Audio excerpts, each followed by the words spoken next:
Hi, everybody. How are you? Hey, out there. This is Cindy Allen, Editor-in-Chief of Interior Design. How's everybody doing today? So happy as you all start filing in. Today is June 30th, the last day of Pride Month, where we have been honoring and supporting the LGBTQI+ community. And we're kicking off today with an important conversation that shouldn't close out the month. We were talking about this. It shouldn't close out the month of Pride, but instead be the beginning of many conversations for a more loving and inclusive society.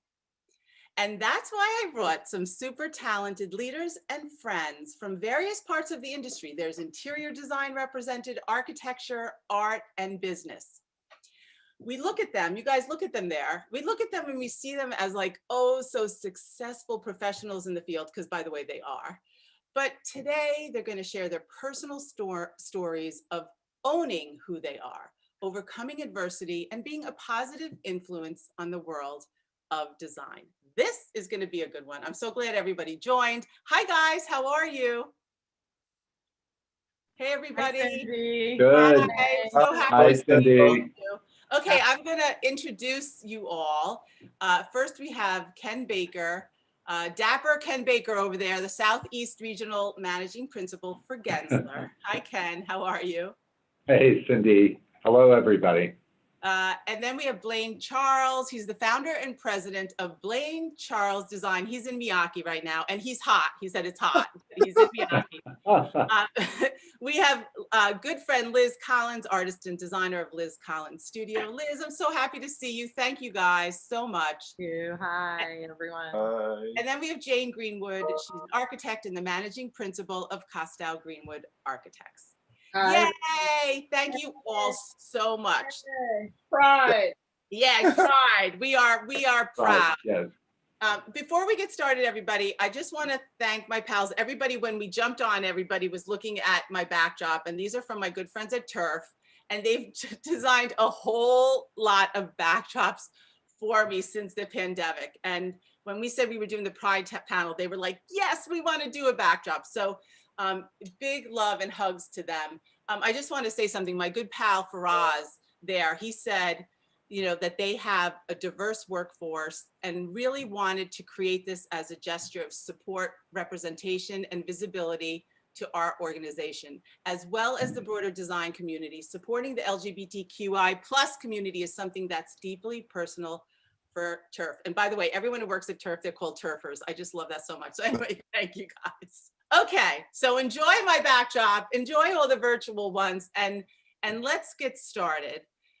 Liz, I'm going to get started with you because you first. Oh, by the way, anybody out there, if you have questions, you can pop into the Q&A and ask questions, and we'll try to get to you. And we try to make this as open as we can. So I'm going to start with Liz because in a conversation with Liz, she said, you know, I'm happy to tell my coming out story, which now everybody will share theirs. But Liz, let's start off with you. Oh, Lord, why did I say that? I mean, my coming out story is kind of simple, I guess, in some ways. Well, when I was a kid, I had girlfriends. I would say that I was a queer kid. And then at some point, I think teasing and, you know, self-consciousness about it shut that down. And then I led my life as a seemingly straight person until I was around 26, and I was in grad school at RISD, and I met someone who was really like a hot butch, I'll just say. And she was actually a teacher, not my teacher at RISD, but a teacher.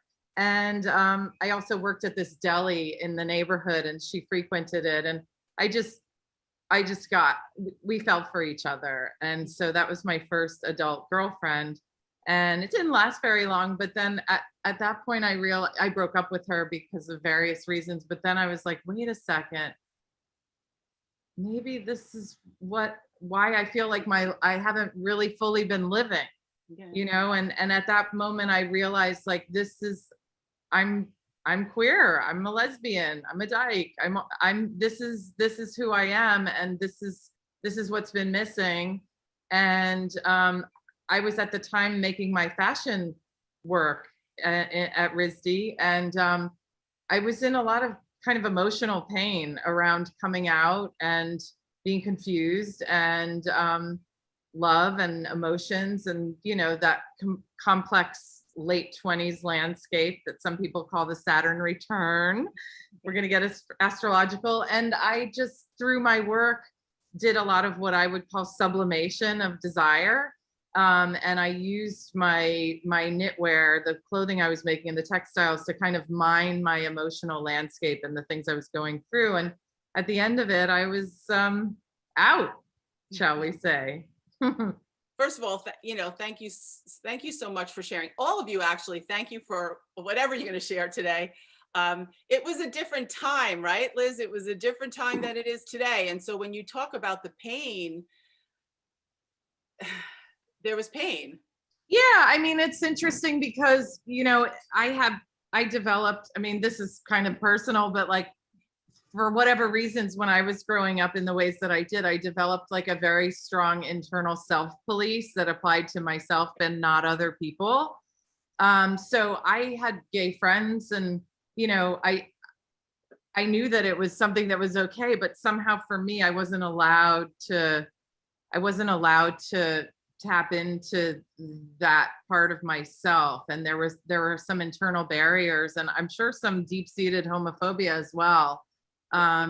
So it took me like looking at books, going up to the Sarah Doyle Center at Brown, because RISD didn't have any LGBTQ resources at the time. So that were distinct. And I would go up there and like look at books quietly by myself. And that helped kind of give me a landscape of possibility. And the confidence to be like, oh, this is okay. It's strange because I'm such a free person. Freedom is such a big thing for me. You would think that wouldn't be an issue, but it really was. I'm not, I'm glad it's over. I mean, that's the thing about that is the thing about you, Liz, is that, and we'll show the work later, but the work is so free. The work feels so personal and so you, that like knowing that story, and like, what would have happened if you didn't, it's like, yeah. Sad. You were telling me that you're like from a very conservative town in Illinois. Yes, very conservative. So I'm from Dixon, Illinois. It's about 100 miles straight west of Chicago. It's about 20,000 people. It stayed about that.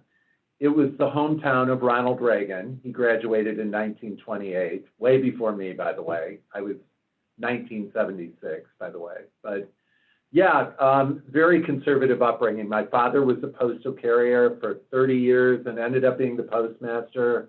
My mother, who I kind of got a lot of inspiration from both of my parents, but I would have to say that I really admired my mother's business acumen, and I was really impressed with where she came from and where she ended up. She went to college. She became a nurse, surgical nurse. She trained in Illinois research in Chicago, and she ended up getting out of surgical nursing and going into industrial nursing, and then ended up on a board, head of a medical department for a corporation that was close by. But one of the things that I always thought that was funny is my father ran the house. My mother was a very strong businesswoman, and I would see her because when I was in college, I worked in that company. And she was very strong, but she came home and she was not that strong person. My father ran the house. It was kind of the thing that he ran with all of us. So I've got an amusing story to tell you. I think I shared the other day, Cindy. Yeah. I was always into clothes, and I think my coming out story was like clothing and design and music and theater were like an expression of me. My father, I'm the oldest of five, by the way. There's 4 boys and a girl. And I think my father had intended that I was tall. I was going to play basketball and football and, baseball and all these things. And no, it just really wasn't working for me. But I did like clothes. And early on, I think kindergarten, first grade, I came down with a really bad pneumonia and I had asthma. So that was like a terrible thing. I was in the hospital. My grandmother bought me, this was the early 60s, remember? What was big in the early 60s? Mattel, Barbies and Ken. So my name is Ken. My grandmother walks in with a Ken doll. And my father, I'm sure, was like, why are you bringing in this doll? Of course, G.I. Joes were okay, but Ken doll was not okay. But my name was Ken. So I latched onto that Ken doll. Well, I still have that Ken doll to this day. And I've got probably 5 others, but I have almost every outfit that was made in the 60s for Ken. So how that reflected on my life was I wanted to wear clothes like Ken wore. You know, there were bell bottoms and there were all these really cool outfits and they always came packaged in like with a theme and, you know, campus star or whatever. So I wanted bell bottoms. Everybody had bell bottoms except for me. You were not wearing bell bottoms. So my grandparents gave me some bell bottoms. They were always the trouble causers. Gave me some bell bottoms for Christmas. And my father just sat there and said, you're not wearing those. Come down to school after break was over. I had the bell bottoms on. He goes, go back upstairs and change out of those clothes. I'm like, I mean, we're not talking wild bells like Mod Squad. We're talking flares. So I went upstairs. I took the bell bottoms off. I put the straight leg pants on with the penny loafer shoes. And I walked to school. I had put the bell bottoms in my George Jetson lunchbox, by the way, and ducked behind a building on the way to school and put the bell bottoms on. Well, I got into this whole, you know, costume changing bit on the way to school. And that worked until there was one day I had an asthma attack at school and they had to come and get me. And I had some mod outfit on, you know, blousey shirts, a scarf, bell bottoms, and they were like, what is going on here? What is going on? So I just had to share that story. It kind of went from there, where like, don't tell me what to wear. Don't tell me what to do. It's like, it's not, you know, it's part of me. Blane is like nodding. First of all, you're a tall, lanky thing, Blane, and who looks amazing in all fashion. But you were nodding at the basketball. You were nodding at the fashion. Oh, yeah. Now, I know your parents were like Jehovah's Witness, though, right? You were telling me. Yeah. My mom and dad are Jehovah's Witnesses. My father passed away on February 22nd. But my mom is still with us, and she's a devout Jehovah's Witness. And she is letting the organization tell her what to do, so she does not speak to me. If we rewind, when I first came back from Europe in 2000, one of the things I wanted to address was my relationship with my family. So as a Buddhist, I chant Nam Myoho Renge Kyo, the law of the universe. And that helps me to tap into my wisdom, compassion, and courage to be able to fulfill my unlimited potential. So making the impossible possible is what it's all about. So whatever you think is impossible in your life, that's what you address. So therefore, my family relationship. So my sister and I had a cool, and I decided to make a surprise visit. And going with the intention that whatever the reaction was, it wasn't about the reaction from them, it was about me having some closure. And so I went, and my father said he came to New York twice looking for me. My mother let me stay in her house and let me chant in my bedroom. It was amazing. The Soka Gakkai International did a story on me entitled Stopping the Blame. And they asked for our photo, our first family photo in 20 years, because I didn't speak to my family. Yes. And my mother said, okay. Fast forward, the eldest found out, and they almost threatened to disfellowship her. So that's why she's turned the opposite way. So I know, I understand it. There's no hard feelings. I'm not angry. You know, we all have to do what we have to do. I know that I chose at a young age to go through the fire. You can put a rock through the fire. When it comes out, it's ashes. But if you put gold through the fire, all the impurities melt away and it comes out pure gold. So there you go. I know you're always, Blane is like so positive, and we'll talk more about DIFA because that's how we met. And, you know, you're just such a positive spirit. And, you know, when even hearing that, a lot of that had to have been very painful, Blane, because you were off on your own. Somehow you had that kind of like inner strength to know your worth or it seems to me, and so many things, so many good things that have happened to you in your life, but you're a special being for that. Well, you know, when you go through all of those trials and tribulations and you're constantly being tested, you have a choice. You can either come out a victim or you can come out a victor. And I did play that victim role for quite a while because, you know, it was working for me. But I decided that if I'm going to do what I'm going to do in life, right? I'm a suicide survivor twice. I'm a rape survivor. So, I mean, there's obviously some reason why I'm here, still here. And so when I came to that realization that I have a profound mission that only I can fulfill, that's when everything turned around. So I decided to charge and be that victor and inspire other people to do the same. So therefore, I'm very active in the community. Oh, yes, we met through Differ. I started with Differ back in 1989 when Suzanne Barsh and Differ collaborated for the first Love Ball at Roseland. Yeah. And that was a very exciting moment because it continued to validate me. I was in the centerfold spread of People's Magazine, New York Times. It was like, it was such a huge success. And so all of that just re-fortified and, you know, really re-strengthened the fact that I do matter and that I have something to offer. Yeah, you do. You certainly do. We have some images. I want to get to Jane and then we'll sort of pull some up. Jane, I know you had a strong story with your brother. Right. If you could share that.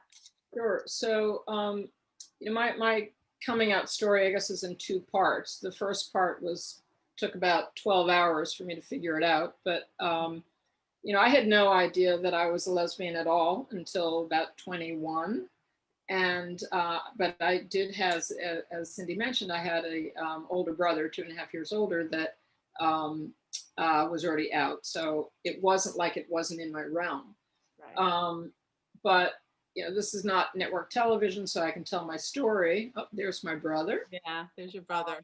My brother David, which I will say, by the way, just to sidetrack for a second, he died of AIDS 30 years ago today. Wow. On Gay Pride. I realized that today because it's June 30th. So, and it was Pride Day that particular June. Oh my God, I got chills. Wow. Yeah, so it's pretty poignant. But so, you know, he obviously was, you know, very protective of me. He probably knew that I was gay before I knew I was gay. But the way I came out was, it was in the late 70s, and I was living on a horse farm in California. I'm a total late bloomer, hadn't even thought about architecture yet. And I was living in a trailer with 2 other women, and we decided to have a slumber party in our living room. And Dallas was on TV. I'll never forget that, certainly. And, you know, one of my friends just like fell asleep. And the other, and she and I just kind of rolled over and, you know, boom, things happened. And the next day I was like an out radical dyke lesbian. It was like, this is it. I figured it out in literally like, you know, 12 hours. Amazing. So, so that was the fun part. And then the difficult part was, you know, working or trying to explain this to my family. Now, my brother was out. His experience coming out was a horrible, you know, was found out by our grandfather. You know, it was a mess. And so my parents really couldn't cope with it. And they also we knew early on that he was HIV positive, like in 81. So kind of in the beginning of the AIDS epidemic. And so he, you know, he was out. They were not really dealing with it well and speaking to him. And they would call me and they would say, well, how's your brother? And I'd say, well, why don't you call him and find out? So this went on for years. And then one day my mom and I were sitting together in the living room, and she, you know, she used to knit. So she would knit like this, and she had her glasses down like this, and she was knitting, and she was going on, and she said something like, well, David and what's his name? Now, what's his name, Greg, was his partner at that time of about 10 years. So that's a big deal for men at that, in that era. And so I was livid. So I just said, well, you know what, Mom, I'm a lesbian, so I'm gay too. I just like blurted, you say it and you go, oh shit, why did I just do that? Right. And my mother's knitting, and then the needles and the stuff go flying. She runs out of the house. She runs outside. She's like, on the ground, pounding the ground, saying, what have I done to deserve this? And I was like, I don't know if I can say this, but holy shit. Right. So, I just shut it off. It's not about her. It's her stuff, her right. damage, her, whatever you want to call it. And I called my brother and I said, what I did. And he was like, oh my God, she must be flipping out. And I said, yes. And I left where I was staying with her, and I went back into the city and spent some time with him. And, I just moved on. Yeah. And I will say that, as my brother got, sicker in the end, she sort of came around. In fact, I was the one who said to them, both my parents, you need to go see David. You need to go now. And they did. They were at their vacation home, and they left. They went back into the city. They saw him, and he died the next day. So I think it was, I don't know, but it was quite an experience. Well, thank you for your courage. That's for sure. Liz, you early on it was a fashion career.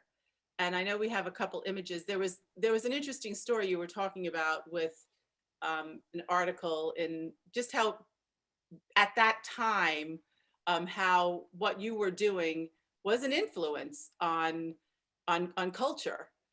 This is fun to see. Yeah. This was my first runway show in New York City at the Bryant Park Tents, and it was part of this paper magazine thing called Paper Project, where they gave me a free fashion show at this incredible high profile venue. So everybody saw my work, like, from the beginning.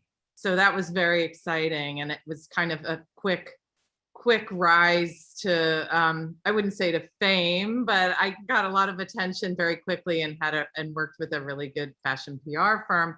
Anyway, this is one of my sweaters. So this is like 2000, fall 2000 collection. So yeah, I mean, I was already out at this point and having a good time in New York, and the clothing was recognized by people I really respected, like Simon Doonan. You can see here this from the Observatory, the section in the Observer, where he says, I'm just gonna read it. Liz Collins knitted, knotted, and cobbled strips of leather, fur, and suede scraps with an ardor verging on the sauvage that recalled with mixed emotions the great lesbian fiber art collectives of the 1970s.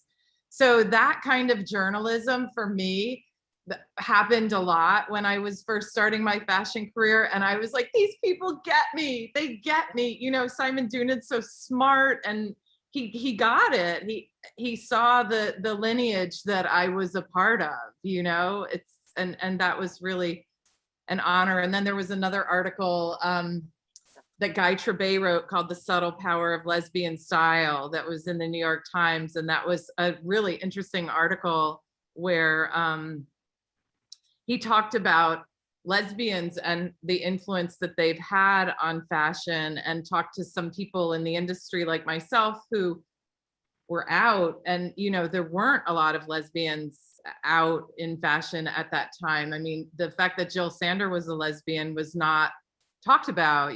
Patricia Field was like one of the only out lesbians, and then she was with her partner Rebecca at the time, who was a stylist as well, and they were married, and they just were few and far between. So it was a cool time to be kind of making a statement about like aggressively feminine clothing. Lynn Yeager also really recognized that and wrote some great stuff about my work. That's so beautiful, Liz. I do want to give a shout out to Simon Doonan, because for everyone out there, he did the Barney's Windows Forever. And we were talking as a group, just, the older generation, he gave this incredible speech at one of the big fashion awards.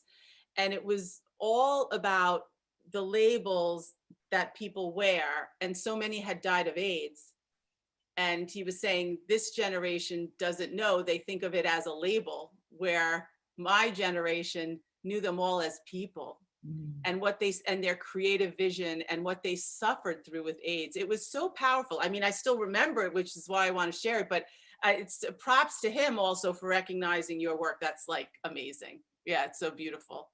Ken, okay, so Ken's in, you know, super corporate, but designy world. Gensler, amazing pals of ours, top big giant firm in the world. Ken, I love your story because it's like you needed to find a home that really celebrated you, right? So give us that quick where you were before and then how you found your home with Gensler. Sure. After I graduated from architectural school in Illinois, I went to work at Skidmore, Owings and Merrill in Chicago, and I went to work on shell and core architecture. I was actually offered a job in a nuclear treatment plant before I got the Skidmore job, but I couldn't see myself working in a nuclear treatment plant forever. Wasn't part of my mien. But started at Skidmore, was there, during that period I transitioned into interiors. And that's where I really came out. I really started to understand myself and my friends and my personal life and my goals and objectives, and really get in touch with how exciting design was on the interiors, like looking at space from the inside out. But after Skidmore, I went to Swanky Hayden Connell, which then became another firm. And I was recruited in '95 by Diane Hoskins at Gensler. She was looking for a design director for interiors. And I had done all these law firms in Chicago, and the corporate, the executive search firm found me and connected us. And I was on a plane going to DC, and I thought, I'm not moving to DC from Chicago. I love Chicago. Well, I came back that night and I'm thinking, I'm moving to DC. But I got on the ground, accepted the position, got on the ground. I was one of the design directors here in the office in DC. And I was at a board of trade function one night. And this goes back to the fashion thing. And it was, you know, this big corporate function in DC where all, you know, business leaders are there. And by the way, what's being shown here is I was featured in Washingtonian's most creatively dressed list a couple years ago. So this was real fun. All my own clothes, by the way. But anyway, I attended the Board of Trade function, and the next morning, Diane called me into the office and said, were you at the Board of Trade function last night in a red tuxedo jacket? And I said, yes. I mean, I was pretty new here, and I thought, oh, but yes, I'm going to dress the way I want. I said, I was. And she goes, I love it. It's great. That's exactly what we were looking for. And I've got to tell you, I mean, we all love our firms. I love Gensler, and I've been here over 25 years now. And it's just so great to work for a place, a company, a family that really celebrates us, our creativity, who we are, and doesn't care about some of the other traps, you know, doesn't care about, you know, what I wear to a meeting. My clients, I work with mostly law firms and banks. They're pretty conservative. I go in plaid suits, and I went to a presentation in Chicago yesterday for a big law firm in a plaid suit. And if I went in a black suit, one of my law firms, I've had a 25-year relationship with Sidley, Austin, major global firm. When I go to Sidley's offices to do a design presentation, if I had a black suit on, they're like, what is wrong? Are you okay? Are you feeling well today? They also take bets on what I'm going to be wearing that day. So nobody's ever won the bet because it's totally different all the time. But I just love the firm and the clients that the firm has allowed me to work with and wanted me to work with. And these situations never change. They develop. You know, I'm still working with Sidley today, 25 years later. I'm still with Gensler over 25 years. I'm running a region for Gensler. So it's just been a marvelous journey. I mean, one thing, Ken, that's different. Like, for instance, like Liz, you know, her work has to express who she is as an artist, right? Not that she doesn't have collaborations and lots of different like ways she has to think about her work, but it's still an expression of who she is. Your work has to really express the client. And so having that acceptance, and not only acceptance, but like, just for everyone out there, like everyone loves Ken at Gensler. Like they think, he walks on water, and, and having that kind of confidence and feeling at home someplace. I think that's what, we're all looking for, right? It doesn't matter who you are, always looking for a place where you can really, really be yourself and be honored for that. So I want to thank you for that. Blane, you've been like all over the world. You've been, modeling in all over the world. And then you did have quite a life in Canada though too, right?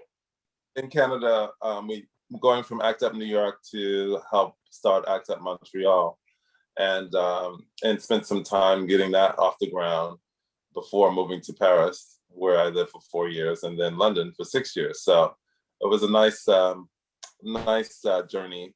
My dancing and my modeling took me pretty much all over the world. So it was a really exciting time. I wonder, because you mentioned how like you used to suffer in a different way, because now you're like, you could be a positivity coach, for goodness sakes, but you said it wasn't always like that. So how many years were you really struggling, even though whenever we see an image you look absolutely fabulous?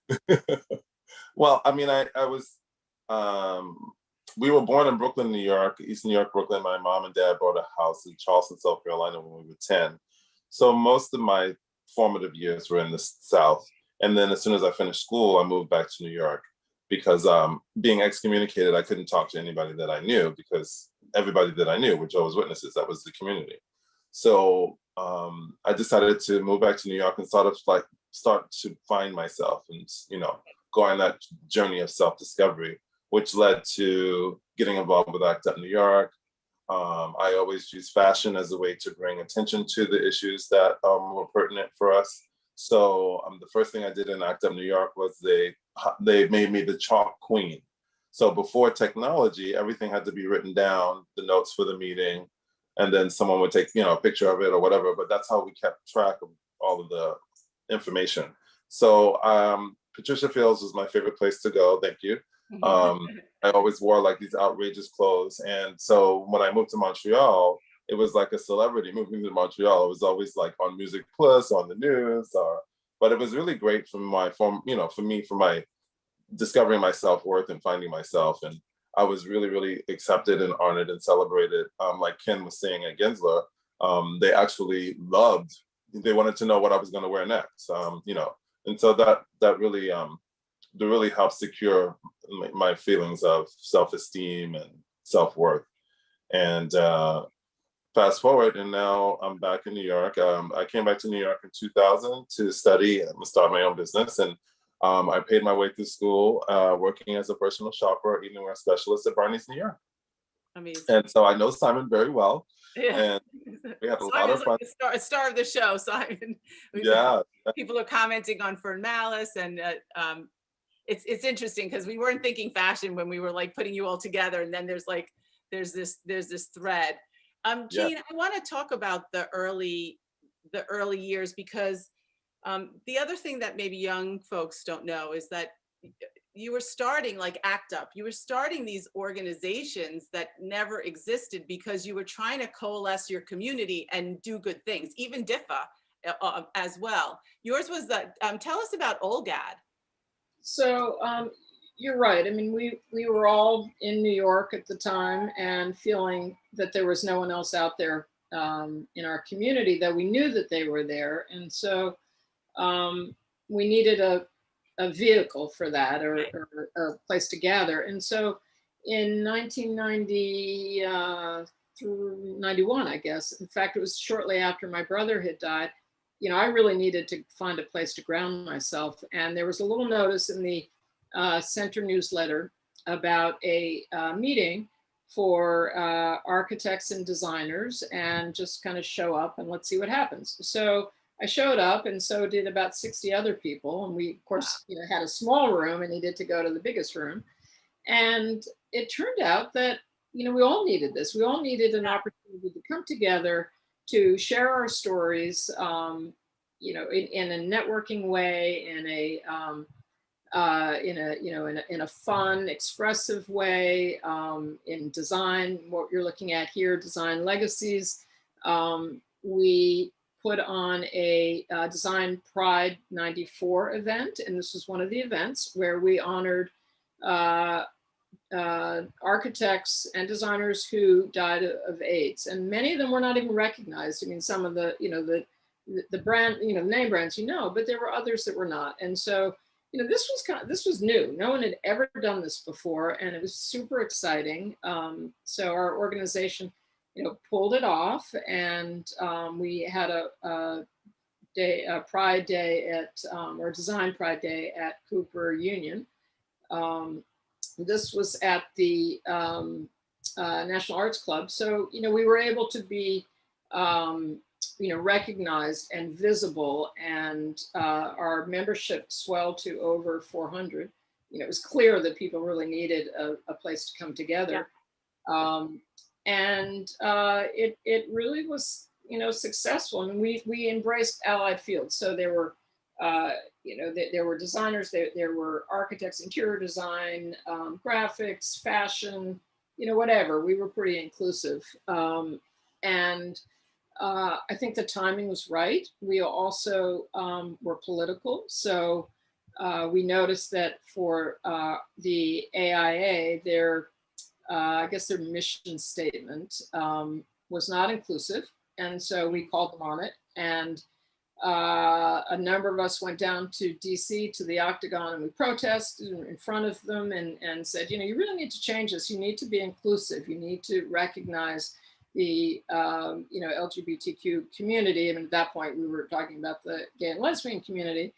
They gave us some lip service, and then they said that they would change it, and then it was printed and it wasn't changed. So we got a lot more press, and eventually they came around and they changed it and made it more inclusive. So, to be active, to be activism is so important in our community even today. I mean, it's a bit of a misnomer that we think of, in particular in the interior design community, that this is all, we're all inclusive now. It's all open, but you know what? There are still experiences that happen.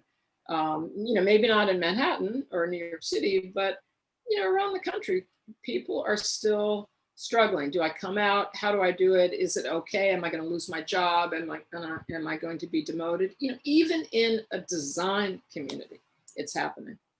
Yeah, Blane, you also had, I think we have an image of because I didn't know the silence equals death as well. Yeah, that was Michael Signorelli was writing about my participation with ACT UP and using fashion and design to bring attention to the issues. So I have a shaved head with a pink patch triangle, which brought a lot of attention to the issues, and was able to give me an opportunity to speak out.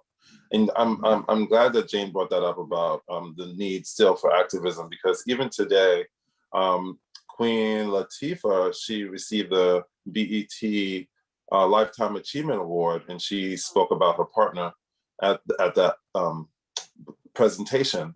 And for me, it's like, okay, so we have to wait until we receive a Lifetime Achievement Award to speak our truth. Like we still have a long way to go. You know what I mean? Yeah, I kind of remember. Am I right remembering this, Blane? That that she, that when it was recognized that she was gay, no one talked about it. Right, exactly. Right? Yeah. And we love her. She's amazing. Yeah, she's amazing. Yeah, she's amazing. Yeah, you're so right. It's such a great example. And so that's why DIFA, the organizations like DIFA are still critical, because a lot of people don't know this, but DIFA not only supports one organization, they support all nonprofit organizations that are fighting for AIDS-free 2030. Yay! Exactly. You know, Blane, thank you so much, Blane, for talking about this, because it is, people think of DIFA and they think it's so big and DIFA and what it, like, they go like it's designy, but they don't really know. I'm the chairman of DIFA, and we grant to so many in need, in all communities, and whether it's aid or homelessness or mental health. So thank you, Blane, for bringing that up. And again, that's when we met, and he just took, like, kind of took my breath away, because you're such an amazing person, Blane. Okay, I want to get, let's show a little bit of work. We'll do it quickly, because I want to get to mentorship at the end. But Liz, like, when I talk to Liz, it's like the work is so beautiful. It's so alive. It feels like so like full of energy. And I really think that's what people connect, you know, to you, and it is who you are. I mean, it's such a gift that you're able to give to others. And you were telling me, you were like going, but you know, it's interesting to hear you talk about my work, because we don't hear that often. Yeah, I mean, I love finally having the design world see my work, because you know, I've been showing in art museums and galleries, and the work is like the installations I do are so engaged with design that it just thrills me to have light shown on the work that I do, because it just resonates for me, and it's meaningful, because, you know, I care about design. I've been designing things all my life, and I also am incredibly inspired by how people live with art and design. You know, it's like, and you can see in this image, like, this is a kind of manufactured domestic space. Like, I'm not an interior designer. I don't identify as one, but I use those kinds of strategies in my installations, like thinking about comfort and ease and kind of seduction of the pleasure, visual pleasure, and also traditions that are like design traditions that are really exciting to me. Like in this case, this is a queer bookstore in New York City called the Bureau for General Services Queer Division, and it's the only queer bookstore in the city, unfortunately.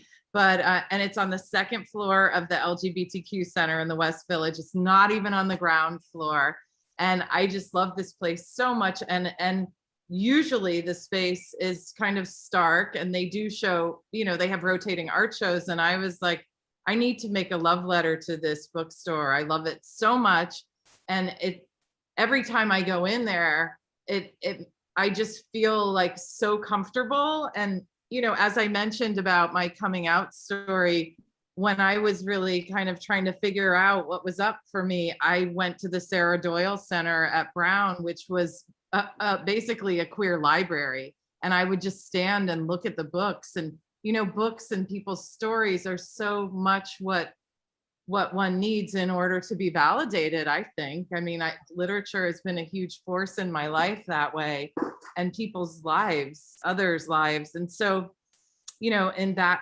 case, I created this queer portrait show, and now we have this room. This was in a show at the New Museum called Trigger: Gender as a Tool and as a Weapon. And it was a big show in 2017 and 18 that was a survey show of mostly queer artists, and you know, a lot of different facets of what gender was at that moment in the languages of 44 different artists, you know, talking about gender in different ways. And it was interesting to be selected for that show, because my work isn't like blatantly about gender, you know, but it's that some of the strategies that I intuitively use in my art making that are around pleasure and sensuality and seduction and eros are the curators really resonated with that. This piece is a piece that's draped in the window of the Leslie Lohman Museum, which used to be the Leslie Lohman Museum of Gay and Lesbian Art, but now it's just named the Leslie Lohman Museum. It's prominently located in Soho. And this was a piece that I made years before in another project called Knitting Nation, but I gave this piece to the collection, to the Leslie Lohman Museum, and they installed it this way when they had their first collection show in the new wing of the museum. Actually, just to plug a show that's coming up at Leslie Lohman, it's opening middle of this month. It's a show called Omniscient, curated by Avram Finkelstein, who was one of the original founders of Grand Fury and designed the Silence Equals Death logo with his collaborators. He's created a show called Omniscient, which has an installation of mine with my flavor paper wallpaper and a carpet made by Mohawk, you know, my Design World partners. So you can go and see that this month. It's an incredible museum that is much loved by the queer community. First of all, Liz, we're so like, you know, our community, like meshing with you, like you sort of, you've like been creeping in a good way. Like we are so excited that, you know, the work you're doing with Sombrella, you just won an NYC by Design Award with, that was Pollock. Yeah. Like amazing. I mean, you're just such a beautiful collaborator for us. We love you. So we like, you know, adore you, Liz. So, you know, it's all fantastic. By the way, I would like to give a plug. At the time, do you remember the LGBTQ? Did it go to Q when the center opened? What do you remember? Oh, I'm not the right person to ask about that story. I don't know. Right, it was, the letters weren't as long, I have to say, but Interior Design published it. And we were like super, super proud when that center came up in the city. So in any case, I understand how important I could really understand how important it is to you. So, but anyway, thank you for that. I want to say, you are working with clients that are super corporate, and has it always, I think you were telling me a story that it's not always easy. You have amazing clients and they love you, but sometimes No, it hasn't. And I think when you invited me to be on this panel, first of all, I'm so honored to be here with Blane and Jane and Liz. Fabulous work. But I think one of the things that we could all agree upon on this is that, you know, we make it look easy. You know, the photos at the end of the day, we make it look easy, but getting there is very difficult. And, you know, starting in the 1980 at a very corporate firm, working with very corporate type of clients, and, you know, there's a lot of factions out in the community that did not make it easy. I would say while the firms were accepting and that we're part of the family in the firms, there were factions out in the community that don't make it easy even to this day. And I think one of the things that I've always worked for and, you know, tried to be the way I was and authentic was to make a statement that, you know, we need to be accepted. We're talented, we're beautiful, we're changing the world, and you better start moving with it because we're gonna change it. You got to move with us. But it wasn't easy. There were a lot of roadblocks along the way. I remember just a story when we had I was working with a law firm in Chicago, and they were represented by, you know, a real estate consultant, and we were interviewing for more work. And I remember 2 days after the interview, I happened to be at a colleague's wedding where all of us from my firm were at the wedding, and I was dancing with the bride who worked with me, and she happened to say, well, we didn't get the job because somebody in the who was interviewing us said they didn't want to work with somebody that was gay. And first of all, I'm at her wedding, and I was trying not to wreck her wedding, but she shouldn't have told me that story. So I actually found my boss at the wedding and confronted him on it and said, you know, shame on you for allowing this to happen.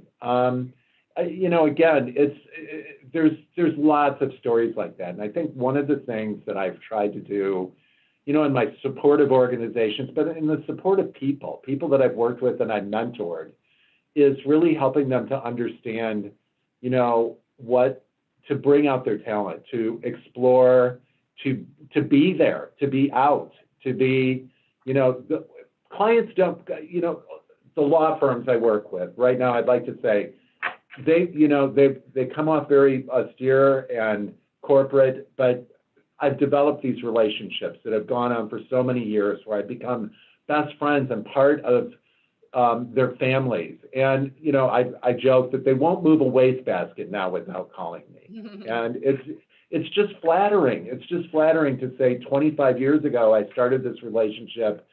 And one of the clients said to me one day, one of the partners at one of the law firms looked at me we were traveling in Brussels, and she said, Ken, I just hope that this isn't about the jobs, that I really love you. This is a friendship.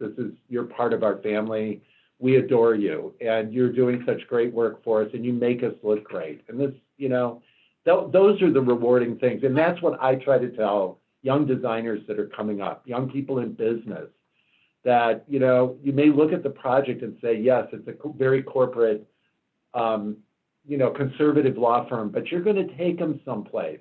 And in the process, you're going to develop this relationship with them.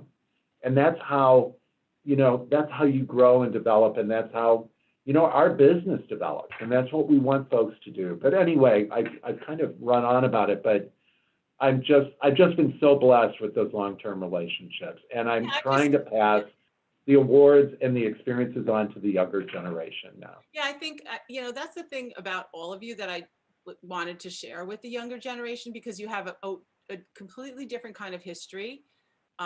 It definitely, Blane, as you were saying, like not coming out to your community or people you worked with, like you were saying with Queen Latifah, like it was more normal. Now it's going to be a completely different experience for the next generation. But it's important for everyone to know what you all have been through. Jane, you were telling a story of, and you also say you have great clients. So you were telling this story that the organization, the OLGAD, tell everybody about the construction. Yeah, this is pretty crazy. So this is the 4th annual construction. I'm sure many of you remember these events. It's, you know, raising canned goods for people in need. And so this was 94. It was at the time shown in the D&D building. And so what you had to do, I mean, our organization submitted a proposal. We described what we were doing, which, as you can see, this is before gay weddings. It's 2 wedding cakes. On top of one are 2 Barbies, interracial Barbies, and the other are 2 Kens. So Kenneth, we probably, you know, have 2 more for you. So this was our proposal, and the way it works with construction is they assign a showroom to your, you know, for each space. So we were assigned a showroom, and when the showroom found out what our construction design was going to be, they refused to let us use their space. And, I mean, it was a surprise. It's 1994. It's not. I mean, I just couldn't believe it at that point. So construction, you know, they worked with us. We, of course, made a lot of noise about it because, you know, it was completely ridiculous. And then Buton showroom said, you know, we'll take them. Let's do it up. And so, yeah, Bruton. Yeah, it's great. Good folks. Yeah. Mm-hmm. And we got in there, and they were fantastic. And you know, they got a lot of press out of it too, because they did the right thing. Yeah. And it's, you know, to kind of to your point earlier about, you know, being vocal and out there, you know, we still need to do that. You know, I guess we are at a turning point, you know, though I was hoping to, you know, 10, 15 years ago, we were also saying we're at a turning point. So maybe we really are there. But, you know, we as a community need to continue to be proactive and mentor. And, you know, with our clients, you know, we have you know, we're a smaller boutique firm. So my partner, Michael Kostow, who founded the firm, he's an out heterosexual, proud heterosexual. So, but he's a musician. So, you know. So he's got a cool side. Yeah. So, you know, Mickey started the firm in 87. I joined in 91. But we, we work very closely with our clients. And, as I've said, I'm totally out. This happens to be the Nevilleson Chapel at St. Peter's Church. Gorgeous. And it's an art installation. If you haven't seen it, go see it. It's Louise Nevilleson. It's amazing. But all of our clients, super diverse, as you can see. I wouldn't tolerate a like negative comment or what you were described. I mean, maybe it's happened and I haven't heard it, but if I heard it, I would be in their face. And I think our clients kind of appreciate that honesty. And certainly within the firm, for me, it's all about mentoring and making sure that everybody has a voice, because you know what, we're designing for, out there, right? And out there is multicultural, all over the place. If your firm doesn't represent that, if your firm doesn't look like your clients or out in the world, then I don't see how we can have the insight to create beautiful spaces for our clients. If we're around the table and we all look, white, if we're not looking, or male, mostly male, or for that matter, all female, if we're not blended, then we're not going to create an environment for our clients and for everyone, frankly, that speaks to them as well. I think it's really, really important. Yeah, right. Beautiful. Thank you. That's so true. Blane, let's fast forward to your very positive life now. It's very, very exciting to be able to merge fashion with interiors, because I love both so much. So while I was working at Barney's, I was formulating my ideas with the full support of the CEO and vice president at the time. It was really a wonderful, nurturing environment. And so in 2009, I launched, at the time it was Beau Tea by Blane. I wanted to use the French word for beauty because I wanted to incorporate my knowledge of living abroad. But as the years went on, the distilling of the name became much more simplified. So now it's Blane Charles Design. So that's the pure essence of what I'm about. I'm a personality, but I'm also very knowledgeable about fashion and interiors. And so that's, I feel like I bring a lot to the table and to benefit my client. And it's really a personal relationship that, like Jane and Kenneth was saying, we develop these relationships with our clients and they love us and adore us and we become part of their families. And so I also get to, as a conduit, I get to promote and support my friends who are designers. So it's a really win-win situation. I find out what the needs are from the client, and then I pull in the people who can help fulfill and make that happen. And one of the exciting things, talking about collaborating, Charlene Keough, who's a client of mine, she's in the design world also, and that's Peter Saarinen, with my client.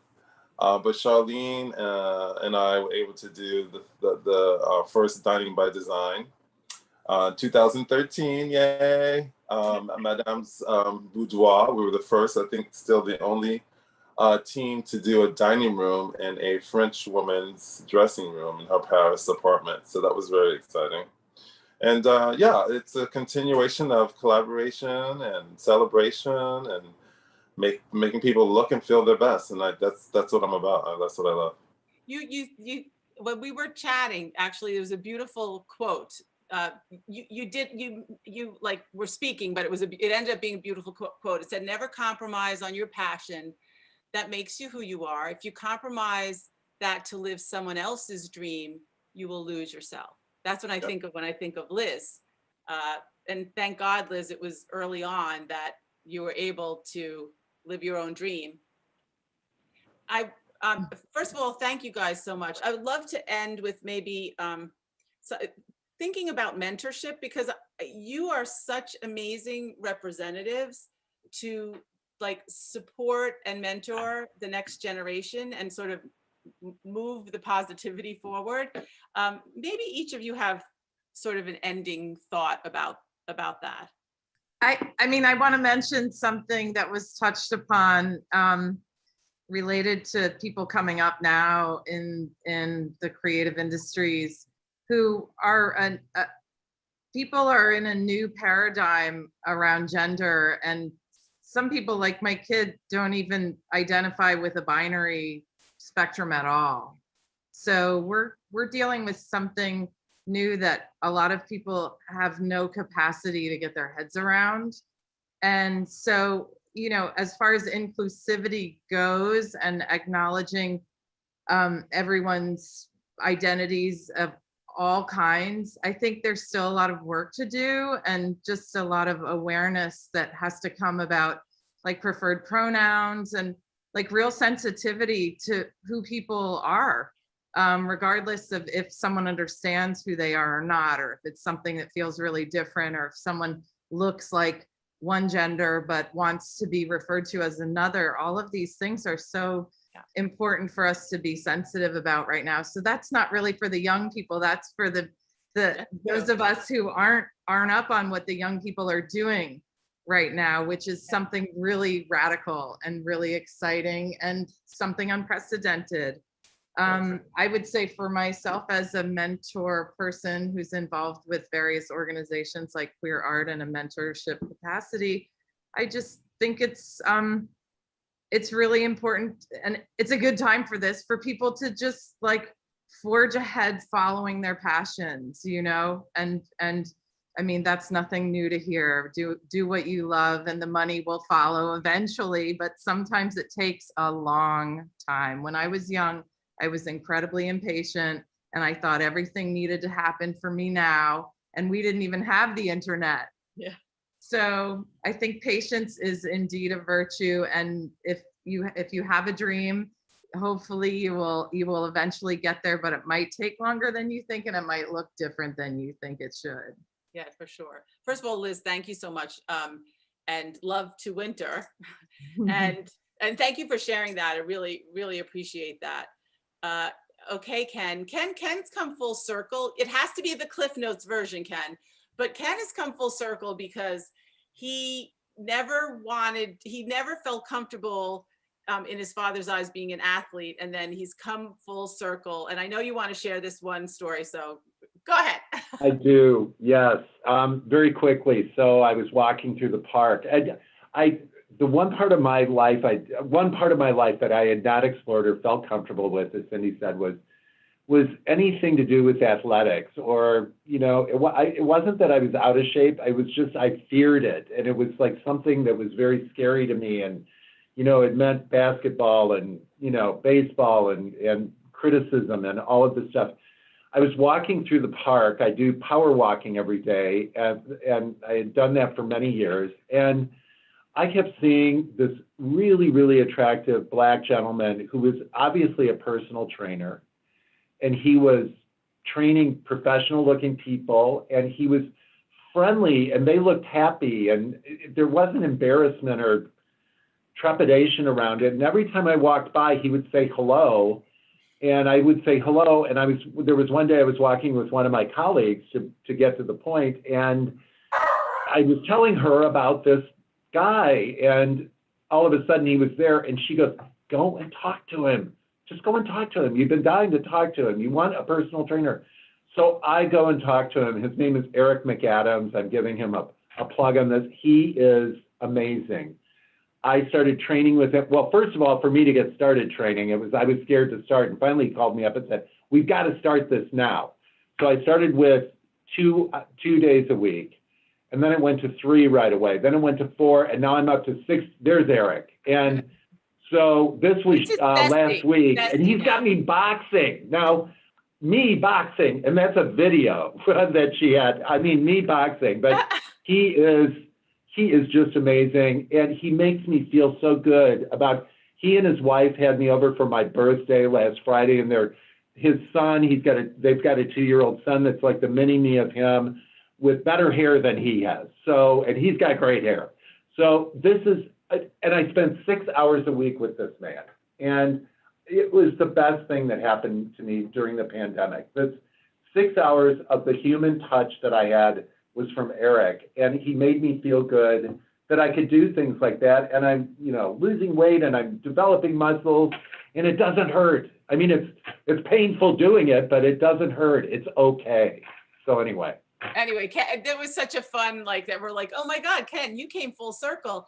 And now his bestie, Eric is his bestie. And Eric is my bestie. bestie. And what you think, but the thing is, and again, we have to move on, but that you have conversations about what it's like to be gay, and for him, what it's like to be a Black man. And you're talking about issues in a safe environment that's also very healthy. Yeah, I think we've been able to give our thoughts and our feelings and concerns to each other on that, and we can correct each other. He's corrected me on things. I've waited around after he's corrected me to see if there was something I could correct him on, and sure enough, he walked into a couple of the traps, but totally gets it. Like, he was asking about this panel discussion today. He'll be watching it, and he's amazing. But Hi, Eric. it was just such a great discovery. That amazing. Thank you. And thank you, Eric. Jane, for turning Ken's life around. Okay, Jane, well, I mean, look, this was a big, back in the day, OLGAD was like kind of a big, you know, it was a big push towards moving towards more diversity, more inclusion. What do you think about mentorship these days?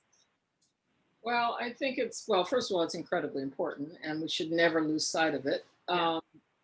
But it's to me, mentoring is just a part of everything that we all should be doing. I mean, we all have these incredible stories. You know, the stories we've heard today are amazing, and you know, we need to continue to share them, and we need to listen. I think, Liz, you brought up a really great point about, you know, we need to pay attention. We need to listen to the you know, younger generations, the up and coming kids that you know, they're looking at the world through different eyes. When we were coming out, we were looking at the world through different eyes, and everybody around us, we thought, you know, nobody, you know, our parents, nobody understood what we were doing. Well, they're doing the same thing. So I think it's important for us to be listening. You know, listening is incredibly important. And also, I mean, when I mentor, you know, either, you know, recent graduates in my firm or high school students, you know, which I do in you know, not just LGBTQ, but in mentoring in general for underprivileged kids, is to remind them that they have a voice. We all have a voice, and we need to use it, and we need to, you know, not accept no.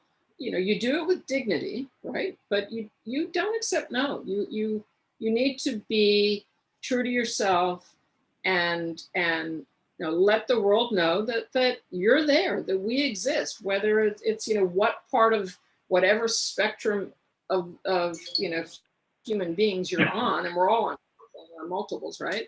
I think you need to have the inner confidence and express it. And for all of us, we need to give them the ability to do that and accept them for who they are, regardless if it doesn't sort of fit into our particular realm. And I think we just need to keep going. Yeah, keep pushing forward. Blane, you're going to keep pushing forward, that's for sure. Do you have a final thought? I concur with what all that has been said.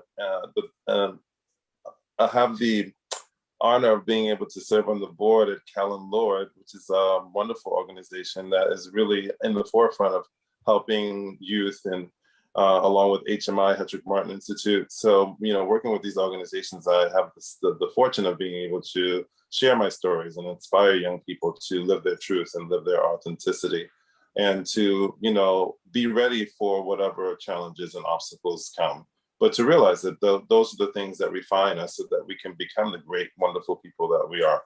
So yes, definitely any opportunity I get to inspire a young person, I'm there. And with my clients, their children all love me and invite me to their birthday parties, and it's just like a wonderful thing. Well, you all, first of all, thank you guys so much.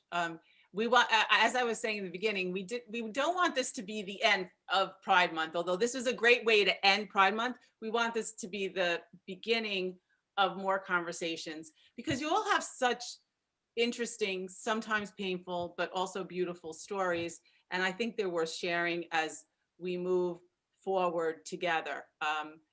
Big, proud hugs and loves to all of you. And for everyone out there, go forth and be your truth. Go forth and design. And let's just do this again, don't you think? Thank you, Yeah. Turf. We're going to do this again, Turf. Yeah. Okay. All right. Thank you guys so much. Big love. Thank you. Bye.